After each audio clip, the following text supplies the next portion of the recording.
May I stand? I fight better standing. I say those words when addressing the House Judiciary Committee in 1969 about the Electoral College. I'm against it. Oh, let me explain. I enter the chamber and sit, and when it is my turn as I stand, the chairman says, "Miss Rankin, you may remain seated." I suppose he does that in deference to my advanced age. I'm 88 years old. That's when I say, "May I stand?" But I'm already standing, so I'm not asking permission. I'm just trying to be polite. I'm Jeannette Rankin, not a household name or as well known as I ought to be, which is why I am delighted that Beth Rankin has written this play about me. Yes, Beth did the research and learned that her great-grandfather and my grandfather were brothers, so we're related. I love the idea of Beth's voice speaking my words. Beth and I never met, but we could have. She could have marched with me to protest Vietnam in 1968. Back then, she wasn't very political, but she is today, which is why I'm doing this show. In fact, what I have to say is you're going to be learning about my accomplishments and my regrets. My biggest regret is that I'm not still alive today, because I would have so much to say about what's happening in the United States right now. Let me just say that I believe in women. I know we need more women in office to clean up the social disgraces that exist in the United States of America. Oh, yes. Now, do you see this ballot box? This is my favorite box. Some women might prefer a jewelry box or a hat box. I've had plenty of those. But for me, the ballot box signifies the right and duty that each of us has to vote for the government we want. My whole life has been determined by the votes I have cast. I voted against entrance into both world wars. I voted with my feet when I led the Jeannette Rankin Brigade. I introduced and voted for the 19th Amendment, giving women the right to vote from sea to shining sea. But, oh, I'm getting ahead of myself, as I always do. When I was 30, I asked, what can I, one person, do? And I've spent my entire life fighting for what I believe in. I fought for suffrage for a decade and got it. I have fought for peace for 55 years and haven't come close. Now, I am a pacifist, so I hope you realize that when I use the word fighting, I'm using it with intention. My story begins on a ranch outside Missoula, Montana, where I was born in 1880. Oh, I know that the bright blue skies and the broad horizons shaped my outlook. Back then, men and women worked side by side on the ranch. They shared responsibilities, but women didn't have the vote. That was wrong. Eventually, I do something about that. My father, John Rankin, emigrated from Canada with a toolkit and the will to succeed. My mother, Olive Pickering, came from New Hampshire, a teacher. They met, they married.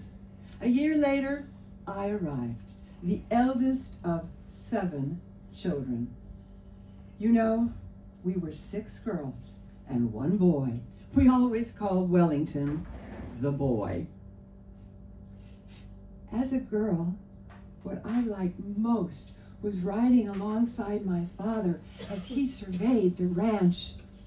One day I was standing at the corral, and suddenly I saw one of our horses come back with a big bloody gash on its shoulder. The ranch hands just stood there. Oh, I could tell. They were getting ready to put that horse out of its misery. Wait! I ran inside. I came back with a needle and thread. I sewed up that 10-inch bloody gash. I saved the horse's life. Another time, one of our ranch dogs got his paw caught in a trap. I amputated the paw, and then I made him a little bootie to wear. Now you wear that bootie, Shep. Be a good boy. Another time, Father got some equipment from Missoula to help lift the hay into the hayloft, and the pulley mechanism jammed. The ranch hands just stood there. Wait, Father, I think I can figure this out. Look, we just need to move the pulley from there over to... Yes! Now it works. My father was so proud of me, I almost burst. Our sister, Felena, died at just 9 years old. I was just 11 years old. Our mother grieved deeply, and after that it was pretty much up to me to raise my siblings.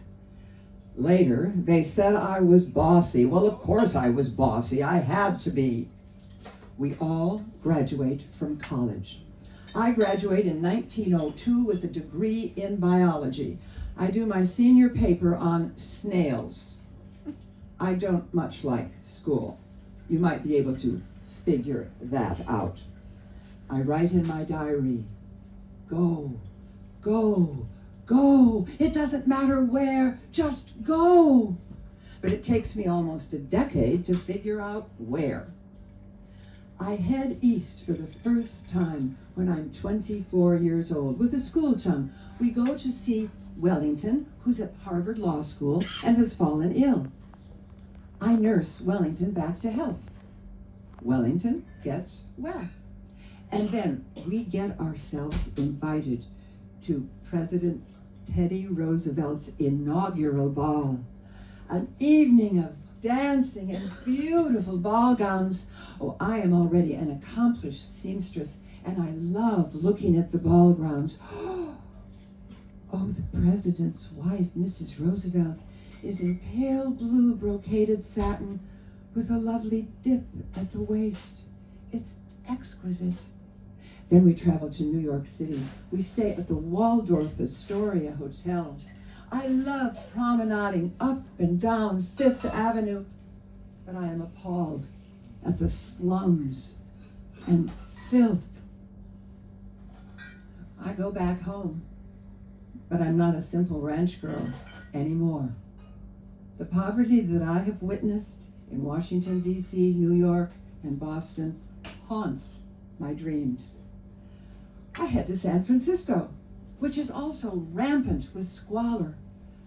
I stumble upon a settlement house on Telegraph Hill and work there for a while. I start reading Jane Addams' already renowned social work. A social worker, yes. I'll become a social worker to help eradicate the suffering that surrounds me. To do that, I head back to New York City and study at the School of Philanthropy on East 22nd Street. It's now Columbia University School of Social Work. Morning, classes. Afternoon, field. I am assigned to the Italian Jewish district just near the Bowery, the happiest neighborhood in all New York City, despite the misery. One day, I'm assigned to take a little 3-year-old boy to the orphanage. I arrive. Oh, there he is. His face is smiling. Oh, he is so full of love and joy. His mother has 2 younger children, and the father has gone missing. She doesn't seem to mind as I take him. Come now. As we leave, she just waves, bye-bye. Oh.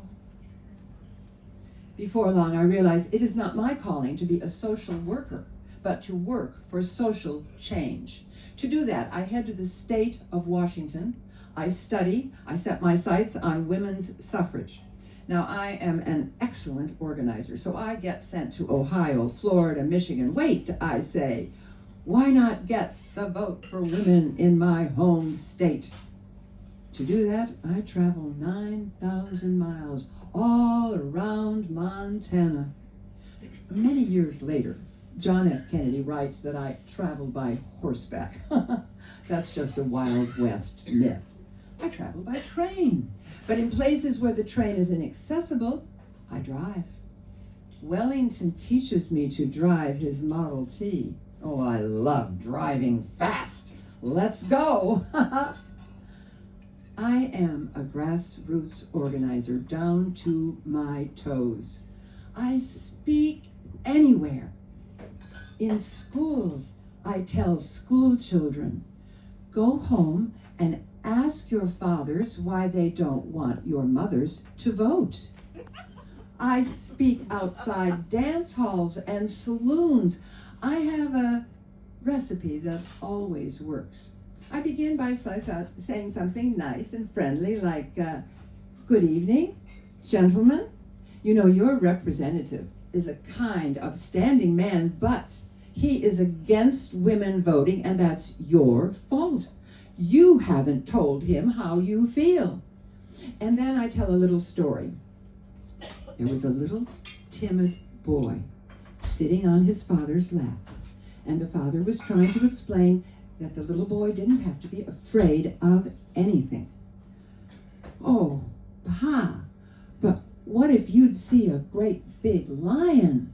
Oh, we don't have lions around here. They don't come anywhere near. No. But Pa, what if you'd see a great big black bear? Wouldn't you be afraid? No. And I wouldn't let that bear hurt you, not for anything in the world. Pa, is Ma the only thing you're afraid of? Well, then the men would chuckle, and then I'd make my pitch. It is altogether right and fitting for a mother to sit at the bedside and nurse her child through typhoid fever. It is also altogether right and fitting for that same woman to be able to vote for measures which restrict the measures of milk from which typhoid can spread. It works. I get the vote, and I am delighted, but I'm exhausted. So I head to New Zealand. For a couple of years, I work there as a dressmaker and learn the problems of the working woman. And by the way, New Zealand is the first country in the world to give women the vote in 1893. Oh, yes. Anyway, I am proud that I am able to do that. And when I come back, I have set the stage to run for the House of Representatives. While campaigning, I criticize our federal government, which is giving $300,000 to study fodder for hogs, and only $30,000 to study the needs of children. If our hogs are 10 times more important than our children, then women certainly deserve the vote so they can make their feelings known. Now, I am running against 5 men, and each citizen, men and women now, has 2 votes. So my comment is always, vote for the man you want and vote for me. The first time I can vote in a federal election, I vote for myself. But have I won? No one can tell me. I call the local newspaper. I don't give my name. Editor, I'd like some information. President? Oh, Woodrow Wilson, good. And what about Rankin? You don't know. Well, 3 days later, I find out that I have one when I open my door and my yard is filled with reporters and flashbulbs flashing, and I say, oh no, I don't want you to come back again until you've turned off all those flashbulbs, and oh my goodness, you know, that very day, I might have been the most important woman in the entire world. Yes, the world, because I am the first woman ever, anywhere, to get elected to a national legislative office. People are, of course, surprised or shocked, and nobody knows what to expect. Some newspapers predict that I will arrive in Washington on a pony carrying a Winchester rifle. Others say that I'm bound to be a dried-up old maid. On my way to D.C., I stop off and speak at Carnegie Hall to an audience of 3,000. Later, the reviewer writes, "Charm would be the first word to use in describing Miss Jeannette Rankin. She wore a simple frock of Georgette crepe with a wide band of fur at the hem." Why do people spend so much time talking about what we women wear? He continued, "Her face was always smiling, and her voice seemed ready to break into the laughter of irrepressible youth." Oh, fiddlesticks, I'm 36 years old. He continued, "She might be 19 or 23. Well, I'm 36, but judging from her words, she must be much older. Well, I'm only 36. I tell my audience, I pledge to represent the men, women, and children of my state of Montana, but I feel a special need to represent all the women in this country, the mothers who don't want their sons to go off to war, the wives who can't afford groceries on the table, little girls growing up in states where women do not have the vote. My arrival in Washington, D.C. is incredible. Woodrow Wilson asks for a vote, whether or not we should enter the Great War. This is to be my first vote. This is to be the first vote ever cast by a woman in Washington, D.C. My suffragist friends say, "Jeannette, vote for war, or you will set our cause back 20 years. Men say, "Jeannette, vote like a man, vote for war." The first roll call, I do nothing. The second roll call, I stand and say,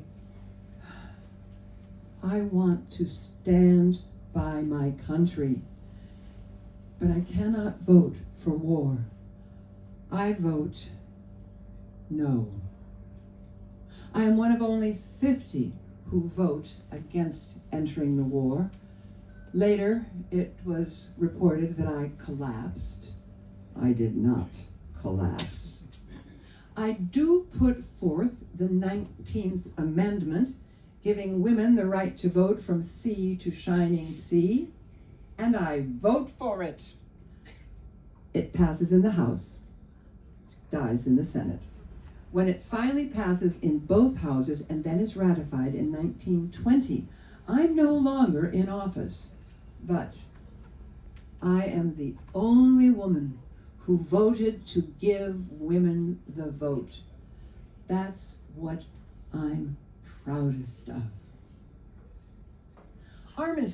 Armistice is declared at 11 o'clock on the 11th day of the 11th month in 1918. And the following spring, I travel to Switzerland for the Second International Conference for Women, Peace, and Freedom. I tell our hosts, Guten Tag, hello. I am so pleased to be here in Switzerland, and we see in this clearer atmosphere that war truly is the supreme folly And we are the first organization to officially denounce the Versailles Treaty, saying that it will inevitably lead to more conflict, which it does, the Second World War. Back in the United States, people are sometimes surprised that I spend as much time as I do in the state of Georgia. Well, why not? The climate is much milder than it is out in Montana, and it's only 600 miles to Washington, D.C., as opposed to 2,200 miles. I testify in 1939 because, you see, I have traveled several times to Europe. I have witnessed what is happening in Germany. So in 1939, I testify to the House Foreign Affairs Committee about fascism. And I say that the first step toward fascism is to decrease or ignore congressional powers. And that is exactly what is happening now, which is why I return to Montana to run again for the House of Representatives. I speak at 52 high schools. I tell the principals when I will be coming and at what time, and I do not put a return address. I tell the students, go home. Tell your fathers and mothers that war is no way to settle a dispute. I am not an isolationist, but I cannot bear the thought of our young men dying on foreign soil. My campaign pledge: prepare to the limit for defense. Keep our men out of Europe. It works. I am re-elected to the House of Representatives from the state of Montana. Fiorello LaGuardia, now mayor of New York and former congressional colleague, wires me, Jeannette, I always knew you would win. Love, Fiorello. Well, it's true. He and I once were an item. He once put his arm around my waist and said to my sister, Edna, you don't know how often I tried to get this gal to marry me. Well, I never marry. I think most men would probably find me too strong and stubborn. I know there is some curiosity about my romantic relationships, also with women. Oh, let's be candid. I am not cut out for a relationship long-term with either sex.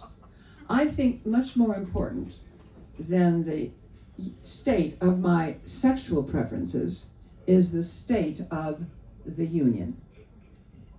And then, December 7th, 1941, Pearl Harbor. FDR asks for a vote.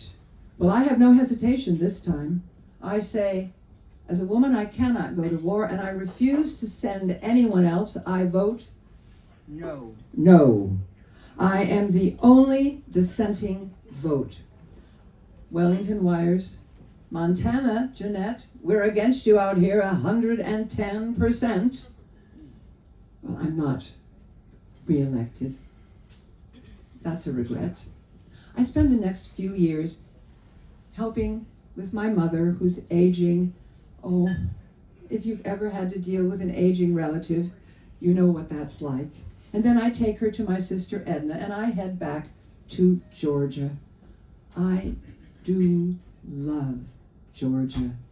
And when I'm in Georgia, I suddenly get a wonderful idea. I'm going to build a house for elderly, well, older women who don't want to spend the rest of their lives alone or living with their children. I call it the Roundhouse. It is round. It's on a hill overlooking Shady Grove, and there are 10 high-staked bedrooms around a communal area with a kitchen, only one refrigerator. Oh, but that's just a detail. And then up on the hill there's a wonderful little pond for swimming and fishing, and a vegetable garden, and all my friends come and take a look, and even complete strangers come, but nobody moves in. That's a regret. Whenever and wherever I am asked, I continue to speak. In the course of my career, I have over 5,000 speeches. I'm always considered feminine and forceful, often controversial, and always ahead of my time. In Nashville, I tell a group of young women, you need to go out into the street to make a difference. It never did us suffragists any good to just sit around in meetings and talk. You have to go and meet the public if you want to start a revolution. And when men start being mean and ugly to you, well, then you know you're getting somewhere. Well, I'm talking actually about the 1960s. The war in Vietnam has already reared its ugly head. I cannot understand how mothers can let their sons go off to war. It reminds me of the ranch, where a mama cow has a calf, and then some man comes and takes the calf, and the mama cow bawls for a while, and then goes and has another calf. Oh, I think it is unconscionable that already 10,000 young men have lost their lives, and I am convinced that if 10,000 women had the guts to do it, they could end that war now, even if it meant going to jail. I am disappointed. I'm disillusioned. I'm wondering if my whole life hasn't been in vain. The phone rings.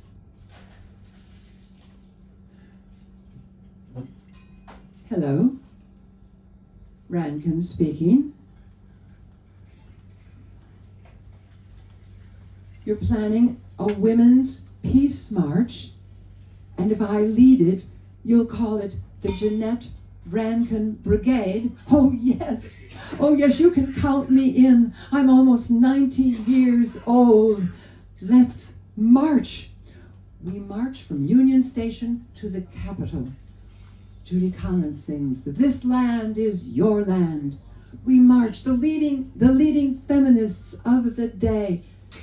Cora Scott King, Julie Belafonte, Rosa Parks, Ruby Dee, Jessica Mitford, Jane Spock, Susan Sontag, and behind us 5,000 women. We march. And when we get to the Capitol, we are stopped. And we are told by the Capitol Police that we are infringing a federal law that does not allow protesting at our Capitol. Well, this is wrong. I refute this, and eventually the case, the Jeannette Rankin Brigade versus the Capitol Police, goes to the Supreme Court. And in 1992, that law is overturned. So we can now have demonstrations at the Capitol, peaceful demonstrations. A man reporter asks me if I can envision ever having a woman president. Oh, yes. Well, of course there'll be a woman president someday. Oh, it's inevitable. Well, it's desirable even. Men will be delighted. A man inherently likes to be governed by a woman. Oh, just look at matrimony. In 1972, I traveled to New York, where I am recognized as the world's outstanding living feminist. I am the first one inducted into the Susan B. Anthony Hall of Fame. I speak to an audience of 1,500 and I say, "Oh, women, we need more of you in all phases of government and political offices. We need you. We need you to clean up the social disgraces that exist in our country. Later, someone asks me, Jeannette, would you do it all over again? And I say, oh yes, I'd do it all over again, and next time I'd be nastier. You know, I accomplish a lot, but the one thing I'm not able to accomplish is ending my life when I'm ready to go. My broken hip never heals. I have that nerve which has caused excruciating pain for decades. I have it severed. My jaw drops. I can't speak anymore. And you know how important speaking always has been. I weigh 80 pounds. I beg my doctor in California, where I'm now living, to withdraw my medications. He refuses. I die in my sleep just 3 weeks before my 93rd birthday. But now, let's have some positive audience participation. I'm going to list some things, and if I have accomplished them, why don't you join me in saying check? Let's start. Getting the vote for women in the state of Montana? Check. Vote against entrance into the First World War? Check. Put forth the 19th Amendment and vote for it? Check. Vote against entrance into the Second World War? Check. Lead the Jeannette Rankin Brigade to protest Vietnam? Check. Abolish the Electoral College? No. That hasn't happened. And who knows when it will. But today we have something even more important to be taking into account. We have to pay attention to our democracy. I don't know where you stand on the spectrum of political views and beliefs, but I'm sure that you all believe in democracy, and I hope that you are prepared to defend it. I'm Beth Rankin Fights. I'm 84 years old, and one of the things that I am now doing is introducing people to Jeannette Rankin, who is an amazing pacifist, feminist, activist. And you know, I know if she were still alive, oh, if I were still alive, I would lead another Jeannette Rankin Brigade. And then I would say to all of you, stand up, speak up, and then you can say with me, may I stand, I fight better standing.